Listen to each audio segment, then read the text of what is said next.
Hey guys, welcome to this week's podcast episode. And I've got a guest for you today, Kevin Cahill, coming out of Canada. And he is a change management specialist, which we'll hear all about what that is today. And he's learning to manage change in a world of disruption and overwhelm. It's going to be talking about organizations, culture. And so I'm very happy to welcome Kevin to the show. Welcome, Kevin. Thank you very much for having me today. It's an absolute Mhm. privilege and an honor. Yeah. So start off by talking about, what you do and how you got started and how the audience can benefit from your expertise. Wonderful. It's been a long journey, and it's one, it really started probably even before I was born. The My focus today really is on change, and it's the change that all humans go through. We up in Canada have four very distinct seasons, and I really partner human change along with those same seasons, the seasons of life. We all go through life, and everything that we do is the raw data, the background, the information that is teaching us how to prepare for change.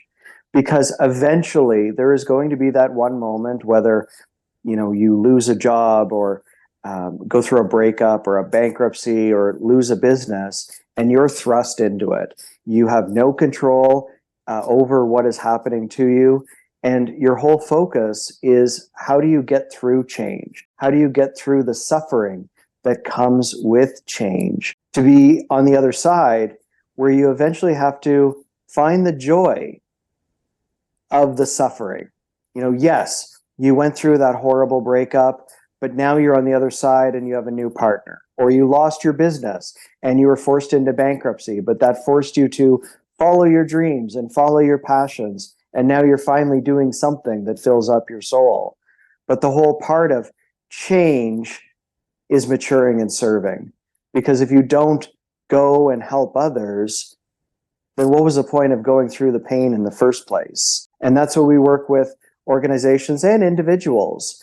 I love when individuals come to me and say, the worst possible thing ever happened, because the first thing that pops into my mind is, I'm so excited for that individual to see what newness will be birthed out of the disaster. What a wonderful introduction. And so what was going through my mind through, because I know the audience. And so one thing that is quite interesting is, I've been reading these sociology books and it talked about, like today we're past the industrial and we're like in information, we're talking about AI and robo taxis and all of this. And, you know, in the agrarian age, we had to hunt and kill for our food. We had to find our own water.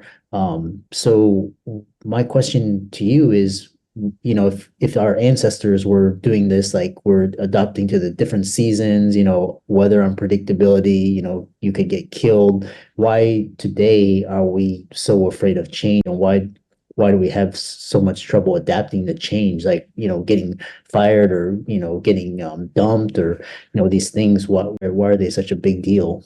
Well, the simple answer to that question is rooted in fear. And regardless of how many hundreds of thousands of years one might go back in the history of humanity, we are all still programmed by our prehistoric amygdala. At the end of the day, it's flight or fight. And I do believe that those ancestors, the great stories through time, the major religious texts for every religion, they all have the same message: is, I was in the gutters of life, I was screaming out to the heavens above, and then all of a sudden I got silent and an idea came to me and I kept moving. So I do believe that the story of survival of humanity is always rooted in overcoming fear and understanding that the root of fear and what is keeping certain individuals in essence paralyzed, preventing them from moving forward. Once we understand the concepts of fear and how to work with fear, and how to be able to move through with fear, then we have that opportunity to manage change. No one likes change. Everyone hates change. No one likes talking about, the worst case scenario. Most people would rather, completely numb out with alcohol or drugs or video games or TV or shopping than actually look in the mirror and understand that, we are a changing being. I always think that, here we are, we're sitting on this gigantic rock that's been around for trillions of years, hurtling through space at a ridiculous speed, and you and I have no control over that at all. And one of the, for me, whenever I start to get too caught up in myself, I will take that step back and I will appreciate the smallness that we are in the greater scheme of things, and understanding that no matter what I do or what decision I'm going to make, that rock is still going to keep spinning. And there's nothing I can do to prevent that. And I think that, everyone through the history, if you read any motivational text, or regardless of how far back, I was actually just talking this morning about Mortimer Adler. He coined the whole person concept. And everyone has that same story. I lost everything, and then I kept moving forward. And that really is that true benefit of being a visionary. In the past, we would call these people prophets, or we would call them visionaries, or we would call them truth tellers or soothsayers. Well, all those people really were individuals who understood fear and kept moving forward despite it.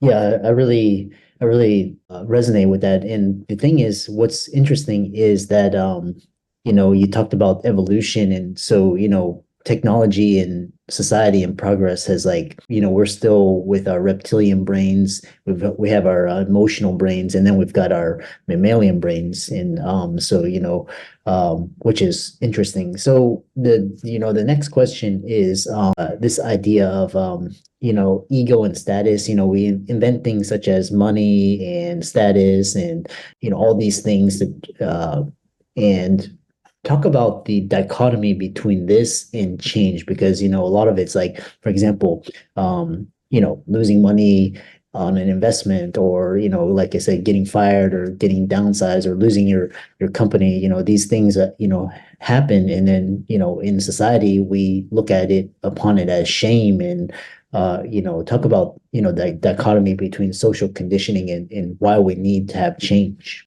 And in all honesty, that's exactly how I got to be where I am today. And to give, somewhat the Coles Note version is, I grew up fat kid with a stutter. My dad was disabled. He was crushed by an elevator, working as an elevator mechanic. I grew up with a disabled dad.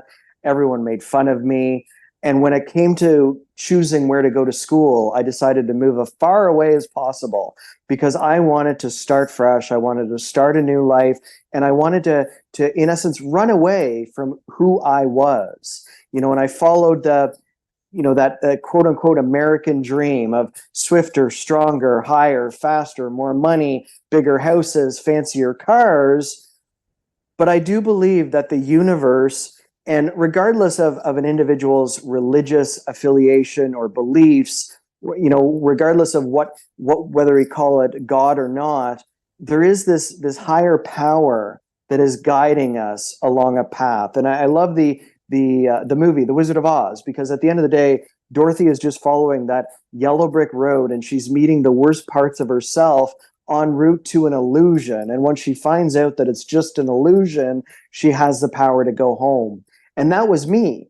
The universe, first it was a silent whisper and a silent nudge, and then it was a silent punch and a silent kick. And eventually it was a silent sledgehammer over the head after, smashing my head on concrete, major post-concussion syndrome, and then being diagnosed with cancer. I finally surrendered, and I stopped that chasing of ego, and the concussion led me into bankruptcy. So here $1 million in assets overnight was, probably $500,000 in debt. and I just lost it all. But it was that one moment where I finally surrendered and I gave up trying to control the outcome, because all I could control was my mindset and who I was on a daily basis. And it was in that particular moment and through that journey that I really looked back and I saw all of the different seasons of my life. And the universe was trying to show me, trying to tell me, and I wasn't listening. And I was defiant, in essence, defiant of the universe, pushing through, wanting more status, wanting more ego, until finally I was forced into giving it all up. And I think that that happens in our world so often. We always see these, we read the stories, we see the stories, every single Disney Pixar movie, they all follow the same pattern, the same Joseph Campbell's hero's journey, right? We're chasing. And then as soon as we stop chasing, then that's when the universe tends to provide. But a big part, and that was again a lesson I had to learn, is if I do not share what I learned in the gutters of life, the universe has this funny way of just throwing you back there and testing you and finding out, Kevin, did you really learn the lesson? Or are you just pretending that you know the lesson because you want to be able to move forward? And we're surrounded by the fire hose bombarding us daily with information on every single social media and television platform that it's almost impossible to not get caught up in the fear and the paradigms and really just the falseness. With AI, we don't even know what's real or what's not real. I know I'm real, but do I really? And in this platform, you could be a robot on the other side. I'd have no idea, except I don't think a robot would have an itch and need to scratch it. There's so much to unpack there because what's interesting is we'll talk about the organizational aspect in like governments and bureaucracies and these things I would say change is kind of the antithesis of an organization of traditional organizations.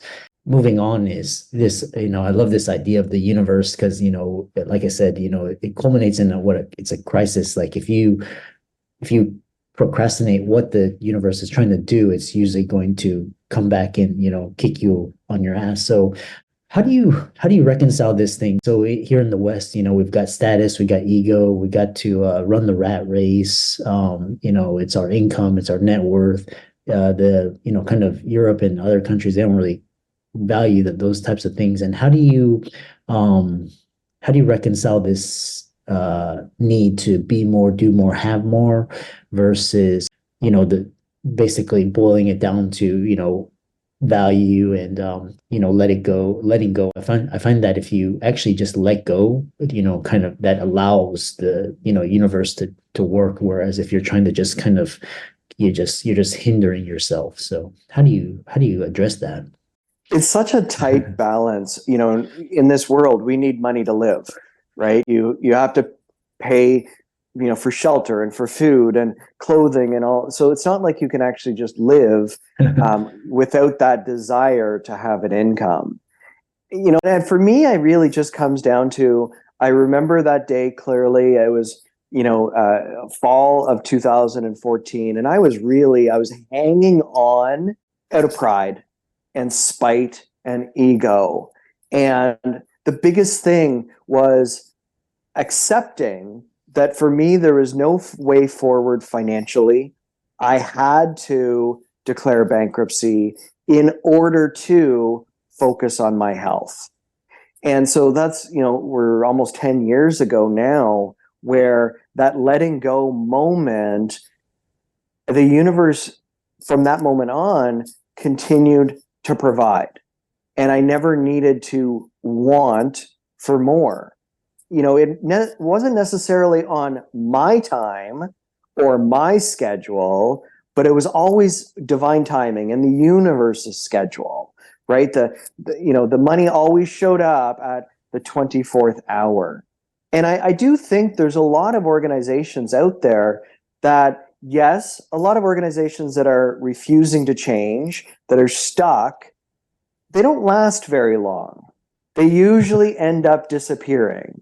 Where the organizations that are continually evolving and continually adapting, and really, they're the ones that are almost pushing the envelope towards what is next. You know, when I think about 20 years ago was my first BlackBerry. And 30 years ago, nobody would have ever even thought that we would have something in our hands as powerful as a computer that would take up the entire building, that allows us to communicate around the world. You know, you and I did not ask for this technology, but those companies created it and convinced us that we needed it. And at the same time, although it's tough to understand that, I do believe that the universe is very similar. The universe is always going to give us what we need, and usually we don't even know we need it until we can look back 10 years later and say, oh, I see how A led to B, led to C, led to D, and now here I am. And I really like where I am. There are a lot of individuals that discover this early in life, but unfortunately, and I'm sure you know many, there's also unfortunately way too many people that discover this way too late. And there's a German proverb that we grow too old, or we grow too old too soon, and too smart too late. Mm. And that really is the human ego getting in the way and preventing us from all just accepting whatever it is we need to accept. That's so well said. It's I think what you're describing is this idea of a midlife crisis. Now they have quarter life crises, and it's very interesting because back in 2008 when I gave up my medical career, I was the same thing as I was just holding on, and ego and status, and trying to please my parents, and then the universe is saying let go, let go, let go, and then there's these little inklings saying I will provide for you. You have everything you need. You don't need to run this crazy rat race that you're in, and it's so powerful. So kind of talking about organizations, you talked about organizations not surviving. However, I mean, you look at it.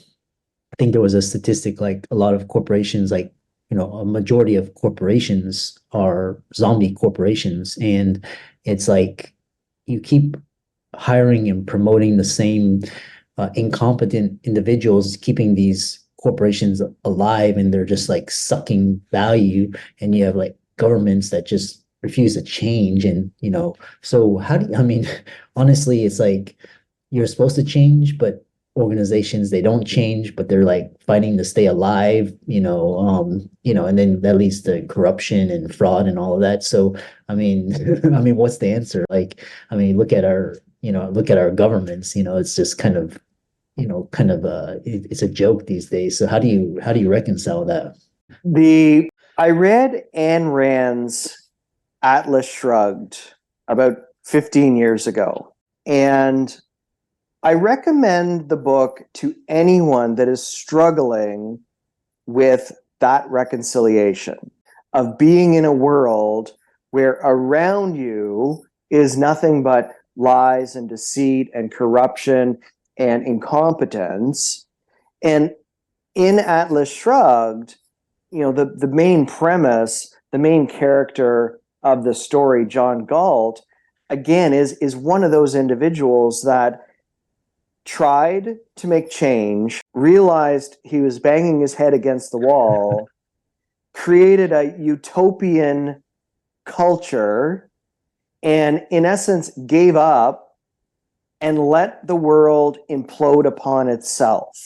And although that's really difficult to do, I do recommend it, because the less attention you pay to what is going on around you, the more energy you have for yourself. Mm. And whether it's there's so many individuals now that they're their energy is being sucked away by the various scandals that have nothing to do with them, that have no bearing on their day-to-day life, but they're giving away all of their energy. And, it is one where, especially in this world, I find that the more effort I give to protecting my energy and keeping my energy towards the people and the things that I love, well, that energy tends to grow. And the more that I, put a barrier around myself and the external circumstances, the more people that I tend to meet that are filled with love, that are filled with joy and enthusiasm. And at times it does feel like there aren't very many people like that in the world, but then the more you focus inward, the more those people will find you. Really interesting. We could go on more. I love this idea where you're creating boundaries, and then that way you're healing yourself, allowing you to, I've heard this from people, that keep repeating the same bad habits, like broken relationships, attracting the wrong partners, getting into the wrong business relationships. And so when you protect your energy, my question is, you say you focus your energy on, kind of, protecting your energy. However, like, I mean, for example, you've got taxes and inflation, and you have to actually address these things, because if you don't do the necessary things to, kind of hedge against these bad policies, you're going to be affected. So, I find more and more attention is directed towards that. But what are your thoughts on reconciling this? Like, I mean, you can't just completely ignore it, because then you're in, so how do you reconcile that? Again, it's a very difficult, fine line between being in this world and being of this world. And I have a spreadsheet that tracks every single cent that I make and that I spend. And I run my personal world like a corporation, right? Like my personal finances like a corporation, is I want to see that ledger. I want to see the profit and loss. I want to see the balance sheet. And, so for instance, if I know that taxes are going to go up every year, and, in our community, they hit us with a special levy, and then there's another, extra on top of that to pay for this large project that they're building.